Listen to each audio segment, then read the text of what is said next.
In this video, we're going to go over how to see who is unfollowing you on Instagram.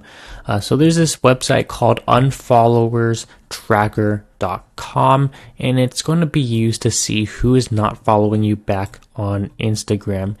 And you don't have to log into this. You basically request your information from Instagram. It will give you a zip file that you then download, and then you upload that zip file to unfollowerstracker.com. You click discover unfollowers, and then you upload your zip file. And then once that file is uploaded, you can discover who is unfollowed based on who you're following, and you can see the results. Very nice, simple, and easy. And there's also a video tutorial, learn how to use the unfollowers tracker tool to discover who doesn't follow you back on Instagram.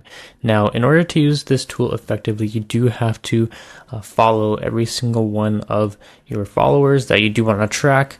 So you do have to have that prepared beforehand, but then you can see who's not following you back. Very nifty, neat little tool.